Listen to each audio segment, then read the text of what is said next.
నిహారిక కొన్నిదల ఎప్పుడు సోషల్ మీడియాలో యాక్టివ్‌గా ఉంటూ తన బెస్ట్ మూమెంట్‌ని షేర్ చేసుకుంటూ ఉంటారు. అయితే రీసెంట్‌గా తను ఒక విషయాన్ని అయితే షేర్ చేసుకుంటూ వచ్చారు. తను ఇన్ని రోజులుగా ఎదురు చూస్తున్న హ్యాపీనెస్ మూమెంట్ వచ్చేసిందని చెప్పారు. నిజంగా చాలామంది కలలు కంటూ ఉంటారు. కానీ కొంతమందికి ఆ కలలు నెరవేర్చుకోలేకపోతారు. కానీ నా కల కాదు. ఇప్పుడు నా కల నెరవేరింది అంటూ తన హ్యాపీనెస్‌ని షేర్ చేసుకుంటూ వచ్చేశారు నిహారిక కొన్నిదల. అసలేం జరిగింది ఏంటి అని నన్ను అడగొద్దు. నేను చాలా హ్యాపీగా ఉన్నాను అనే విధంగా పోస్ట్ చేసుకొచ్చారు నిహారిక. అయితే రీసెంట్‌గా సాయి ధరమ్ తేజ్ నటిస్తున్న మూవీలో నిహారిక కూడా యాక్టింగ్ చేస్తున్నారట. ఇదే విషయంపై నిహారిక మాట్లాడుకొచ్చారు అనే కామెంట్స్ కూడా కొన్ని వినిపిస్తూ వచ్చేస్తున్నాయి. ఇక నిహారికకి సాయి ధరమ్ తేజ్ బావ అవుతారు కాబట్టి తన సరసన నటించడం నిహారికకి చాలా హ్యాపీనెస్‌ని ఇస్తుంది.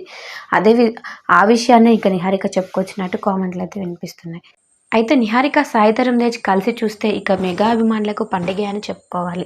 ఇక బావమరదళ్ళు ఈ సినిమాలో ఎలా ఉంటారో చూడాలి. ఇక నిహారిక మ్యారేజ్ అండ్ డైవర్స్ తర్వాత లైఫ్‌లో మూవ్ ఆన్ అవుతూ తన లైఫ్‌ని ఎంతగానో ఎంజాయ్ చేస్తూ తన బెస్ట్ మూమెంట్‌ని సోషల్ మీడియాలో షేర్ చేసుకుంటూ వచ్చేస్తున్నారు.